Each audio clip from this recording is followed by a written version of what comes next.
Estamos em uma geração, estamos em uma época que a gente evoluiu tanto que as pessoas estão cada vez mais conectadas. Hoje a gente tem o maior número de informações possíveis. Cara, a gente com o chat GPT consegue pesquisar qualquer coisa em 2 minutos, ter a informação na nossa mão, algumas vezes não vai ser de fontes confiáveis, mas fora o chat GPT, a gente nunca teve tanto acesso à informação. Eu consigo acessar o Google Acadêmico e buscar artigos de mestrandos, doutorandos, ou até pessoas que já têm concluído, doutores, mestres, de qualquer assunto possível que eles tenham tratado para usar em um artigo meu, em um vídeo meu. A gente está em uma era cada vez mais conectada. E também, consequentemente, em uma era de pessoas menos relacionáveis. A gente está em uma época que cada vez mais as pessoas estão com dificuldade de criar conexões entre elas. Eu falo por mim mesmo, eu sou péssimo em criar conexão com pessoas. Precisa daquela pessoa tomar a iniciativa, porque se depender de mim, eu vou ficar quieto no meu canto com a cara fechada. E graças ao fenômeno, pessoal me ligando aqui, e graças ao fenômeno das redes sociais, parece que as coisas estão mais fáceis de demonstrar afeto. A gente consegue demonstrar um afeto vazio e muito melhor, muito mais rápido, talvez seja a palavra certa, através das redes sociais. Por curtida, comentários, emojis com um coraçãozinho na cara. Porém, muitas vezes existe uma enorme distância entre aquilo que a gente está comentando e a realidade. Aquilo que a gente está postando nos stories do Instagram e o que a gente de fato vive. Uma das séries mais populares que trata isso dos últimos anos, que encerrou até agora, com um final que eu achei meio paia, meio bosta, foi The Boys. A The Boys trabalha exatamente nessa ideia. Os heróis, o Capitão Pátria, o Translúcido, a Luz Estrela nem tanto, mas a Maeve, por exemplo, são pessoas públicas, outras pessoas, o herói do povo, vem aqui tirar uma foto, é claro que eu posso tirar uma foto, oh, como eu sou bonzinho, eu vim salvar vocês, uou! Mas por trás das câmeras, aquilo só é uma manipulação para passar para as pessoas, para passar para a população, coisas que eles não são. Atrás das câmeras eles são maus, são pessoas com um coração vazio, o Capitão Pátria por si próprio, um egocêntrico egoísta que só se quer ver no poder, ele é o Bambambam. Bam, bam. The Boys entra justamente aqui. E nos bastidores eles fazem isso. A série fez sucesso porque expõe essa realidade humana. A aparência nem sempre corresponde com a verdade. E é isso que Paulo chega nesse ponto aqui em Romanos 12. Depois de 11 capítulos, que nem a gente viu, explicando o Evangelho, explicando a graça, a justificação, a eleição, a soberania de Deus, a responsabilidade humana, ele passa a mostrar na prática o que toda essa teologia tem que fazer com a vida do crente. O amor cristão não pode ser uma máscara de ser só aos domingos. O amor cristão não pode ser um teatro que ele faz quando está na igreja. O amor cristão não pode ser uma encenação religiosa criada pelo legalismo para que ele possa ser o seu próprio Deus, ser o seu próprio Salvador e sentir que Deus está devendo algo para ele. Em Romanos 12, 9 até o versículo, perdão que eu não anotei o último versículo de Romanos 12, eu viajei, até o versículo 21, Paulo trabalha justamente nisso. A gente pode até ver aqui algumas coisas. No início dos versículos que vamos estudar hoje, Paulo usa a palavra amor seja sem hipocrisia. A hipocrisia era usada para atores no teatro grego utilizarem máscaras para representarem personagens. E Paulo está aqui literalmente dizendo, até o verso 21, tirem essas máscaras. O amor cristão deve ser verdadeiro, porque ele nasce de um coração transformado pelo Evangelho. E aquilo que o próprio Deus toca, aquilo que o próprio Deus transforma, deve ser completamente diferente, deve ser verdadeiro. Um amor diferente do amor do mundo. Deve ser um amor que representa Cristo aqui na Terra. E meu ventilador tá habituado aqui. Deixa eu desligar isso aqui. Perdão, isso aqui é vídeo do YouTube, tá, galera? Ainda. Não sei o que aconteceu não, depois eu vou dar uma olhadinha. E hoje eu convido vocês a abrir suas Bíblias aqui em Romanos 12 do verso 9 até o verso 21 para nós fazermos a nossa leitura. E agora ficou tudo escuro. Cadê quem não voltou mais ou menos. Mas enfim, vamos fazer a nossa leitura de Romanos. Então, vamos lá. Verso 9. O amor seja sem hipocrisia. Odeiem o mal e apeguem-se ao bem. Amem uns aos outros com amor fraternal. Quanto à honra, deem sempre preferência aos outros. Quanto ao zelo, não sejam preguiçosos. Sejam fervorosos de espírito, servindo ao Senhor. Alegrem-se na esperança. Sejam pacientes na tribulação e perseverem na oração. Ajudem a suprir as necessidades dos santos. Pratiquem a hospitalidade. Abençoem aqueles que perseguem vocês. Abençoem e não amaldiçoem. Alegrem-se com os que se alegram e chorem com os que choram. Tenham o mesmo modo de pensar de uns para com os outros. Em vez de serem orgulhosos, sejam solidários com os humildes. Não sejam sábios aos seus próprios olhos. Verso 17. Não paguem a ninguém mal por mal. Procurem fazer o bem diante de todos. Se possível, no que depender de vocês, vivam em paz com todas as pessoas.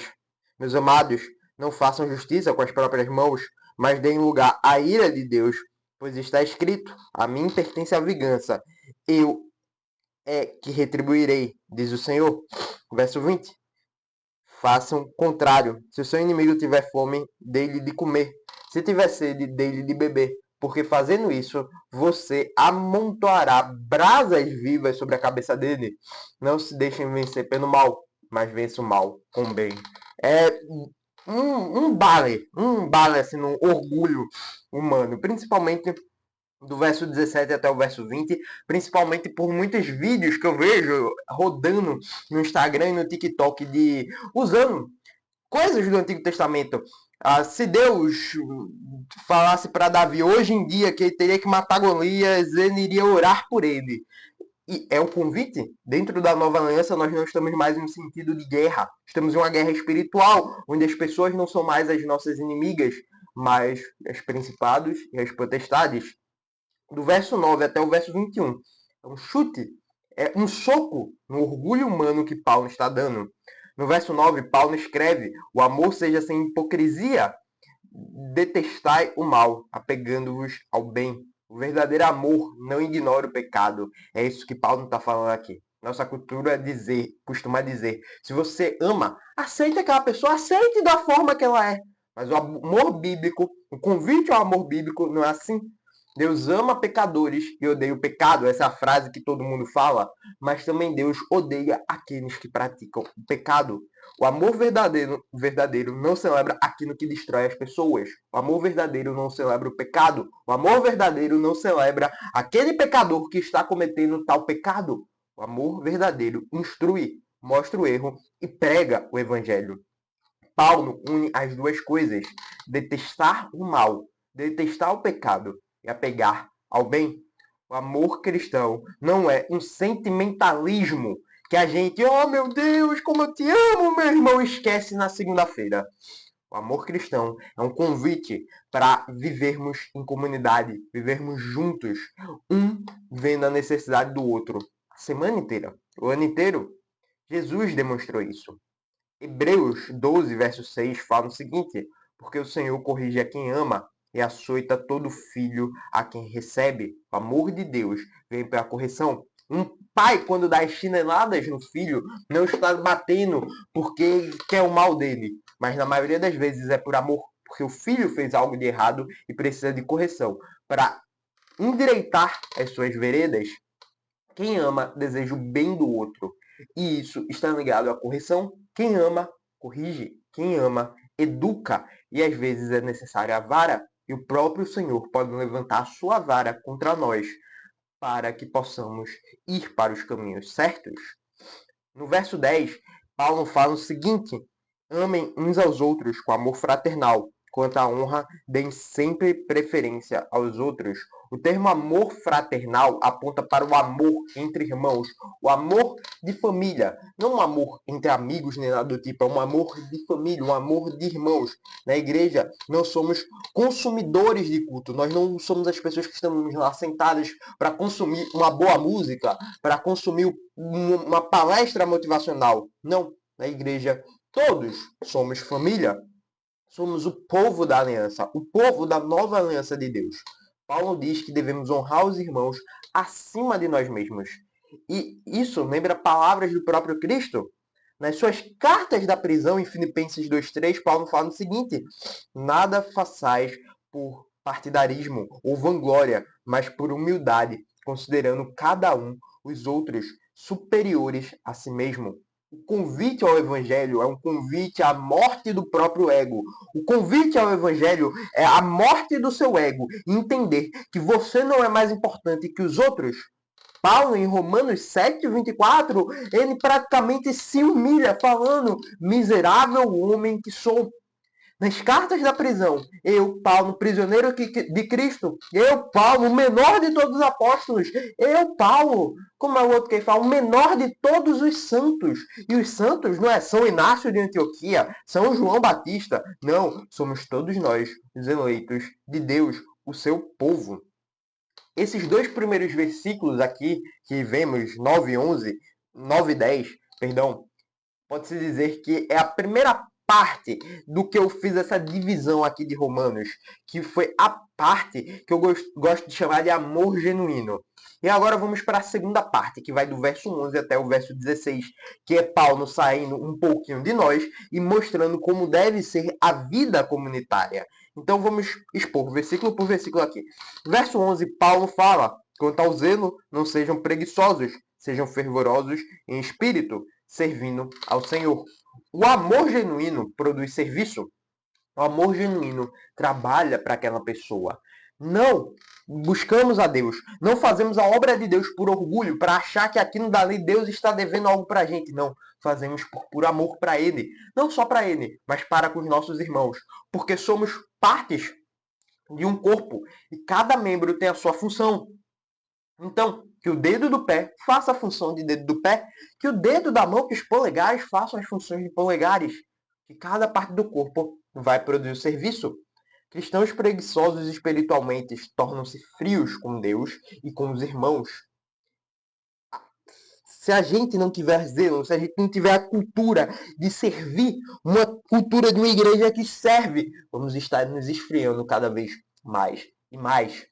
Um exemplo é, quantas vezes você estava no serviço da igreja, eu acho que talvez eu veja mais isso na mídia, mas quantas vezes você está no serviço da mídia da sua igreja e o irmão para de fazer alguma coisa por causa de outra coisa que está acontecendo na vida secular dele, que é totalmente ilícito, não é pecado, e isso começa a esfriar todo o grupo da mídia.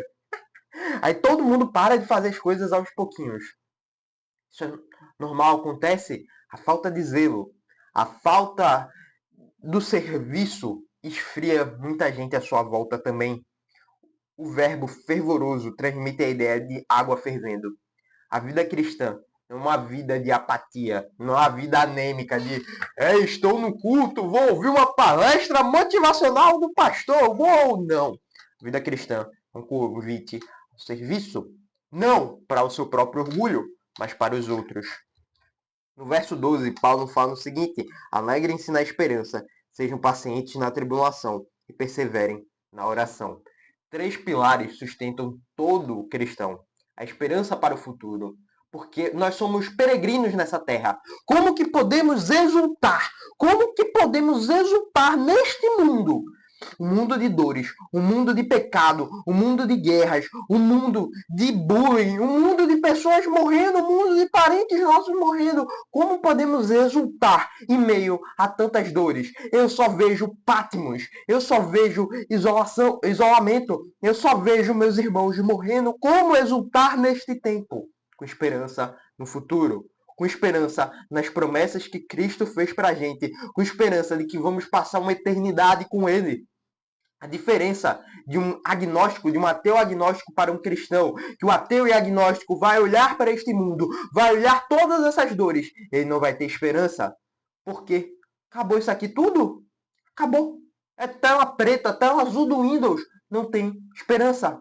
Já para nós cristãos, podemos ver todas as maldades do mundo, podemos não ter mais fé na humanidade, mas a fé em Cristo Jesus já basta, porque nossa esperança está em algo maior do que este tempo, está em algo maior do que nesse período de vida de 80 anos que vamos passar aqui. Devemos ter paciência. O segundo pilar é paciência no sofrimento. O mundo vai trazer aflições para a gente. Se eu não me engano, João 15, verso 33, vou verificar aqui, ó. Vamos abrir aqui, ó, João 15. João 15, verso 33. Cadê? É capítulo 16, perdão. Verso 33, falando essas coisas para que em mim vocês tenham paz. No mundo vocês passam por aflições, não tenham coragem, mas tenham coragem. Eu venci o mundo. Vamos passar por aflições, vamos passar por sofrimentos. O descrente pode ter uma doença e ele pode ser curado. O crente pode ter uma doença e morrer. Essas aflições podem acontecer, nós não somos apáticos disso. Podemos ter sofrimento de perseguição. Mas a nossa promessa está no futuro, nossa esperança está no futuro. E essas duas coisas nos devem levar à perseverança na oração. Tudo quanto pedirmos, hei de recebermos. Mas não aquilo que pedirmos é de fato a vontade de Deus. Deus vai conceder aquilo que é a vontade dele para a nossa vida e é aquilo que é melhor para nós. É a esperança, é a paz no coração, é perseverar em oração para que Deus mude o nosso pensamento. A oração não muda os bens materiais que vamos receber. Não muda a nossa realidade natural, a nossa realidade espiritual. A oração muda a gente porque confiamos cada vez mais em Deus. Paulo e Cristo não prometem ausência de problemas. Eles ensinam como atravessar esses problemas. No verso 13, Paulo continua: ajudem a suprir as necessidades dos santos, pratiquem a hospitalidade. A igreja primitiva, a hospitalidade era fundamental, muito por conta da cultura judaica que estava se enraizando, até mesmo entre os gentios, que no Oriente Médio, para quem não sabe, quando uma pessoa estava fazendo viagens, não tinha carro, era a pé. E se a pessoa parava de noite, a noite era muito perigosa. E normalmente as pessoas abriam as portas para as pessoas passarem a noite lá por conta dessa hospitalidade. A hospitalidade era fundamental, até mesmo na igreja, principalmente por pessoas perseguidas. As casas tornavam-se locais de comunhão. Não tinha um templo, não tinha uma igreja em específico. O que a gente faz de PG hoje eram os cultos da época, eram em suas casas, principalmente na igreja de Coríntio, onde não era uma igreja central. Éfeso era uma igreja central. Em Coríntio eram várias pequenas casas com várias igrejas, e cada igreja, cada casa tinha o seu líder. E essas igrejas cultuavam ali. A comunhão era local.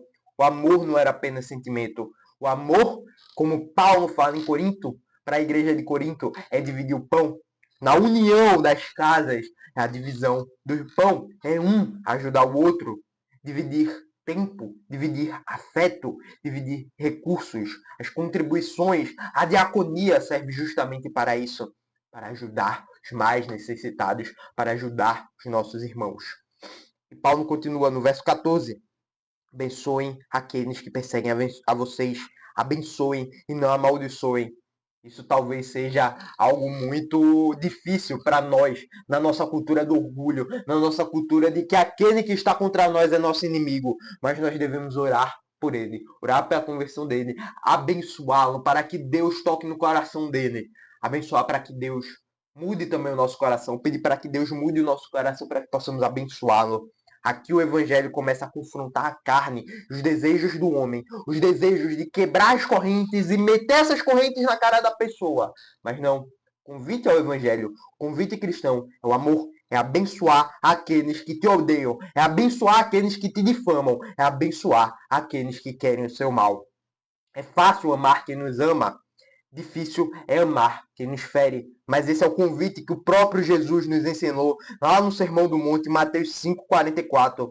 Eu, porém, vos digo, amai os vossos inimigos e orai pelos que vos perseguem. Os que nos perseguem. aqueles que nos odeiam, aqueles que querem nosso mal. É aqueles que nós devemos ter mais oração para que o próprio Deus toque no coração deles.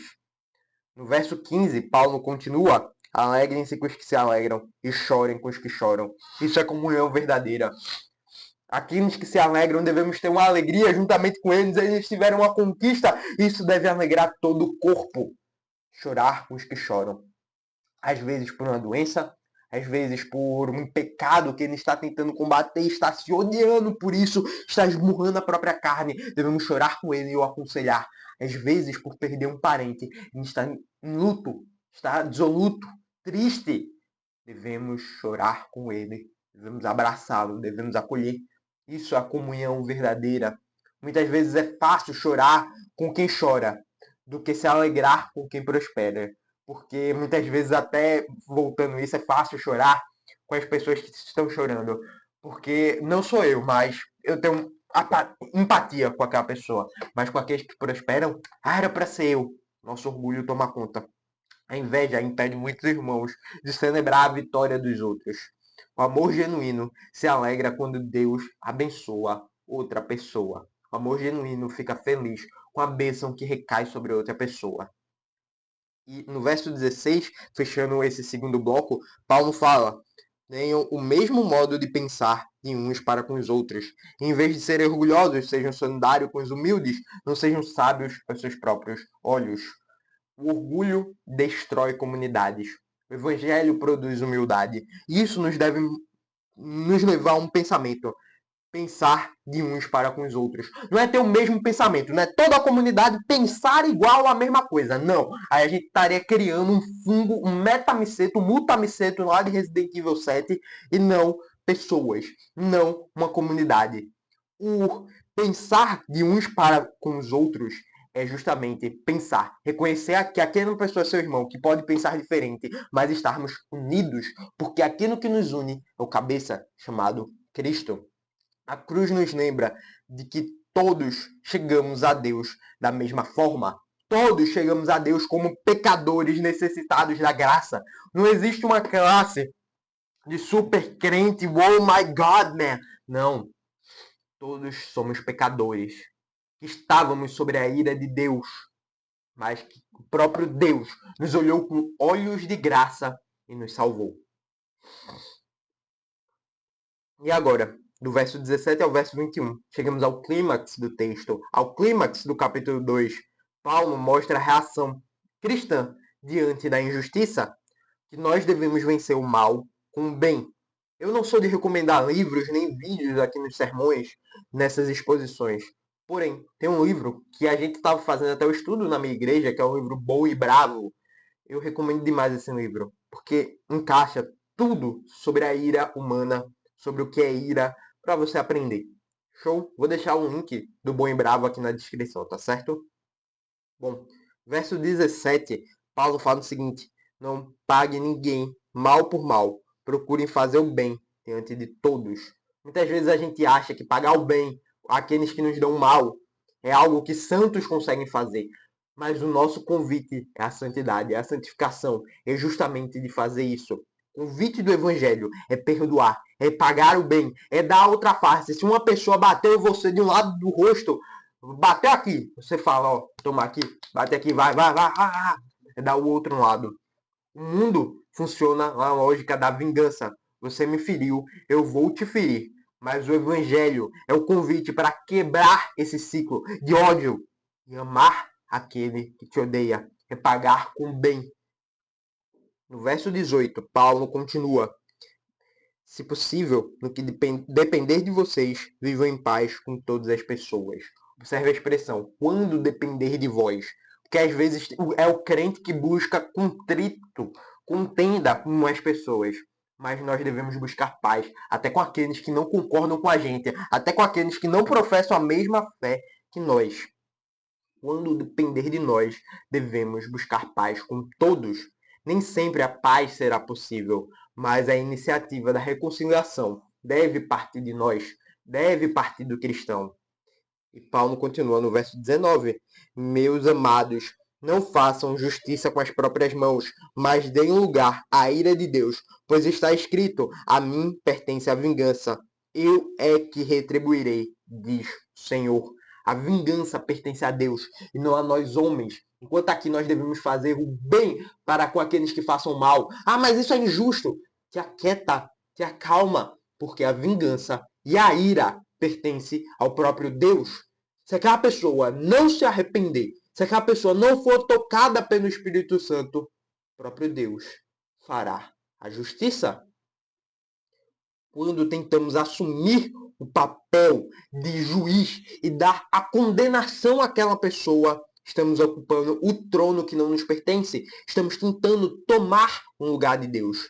Deus é o juiz perfeito. Ele é a jurisdição, a legalização, é a própria lei.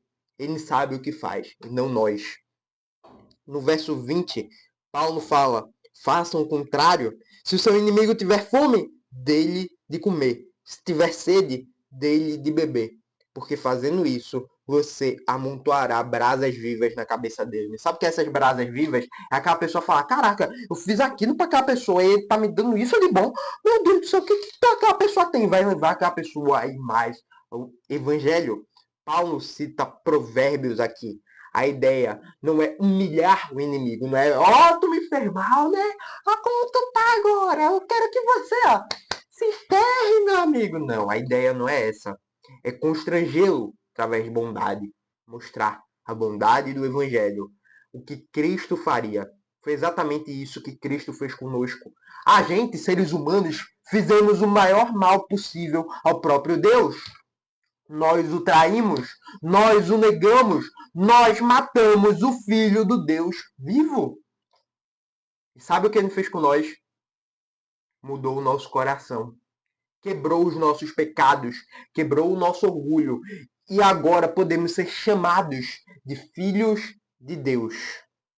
Quando éramos inimigos de Deus, ele nos ofereceu graça ao invés de ódio e de justiça. Romanos 5:8.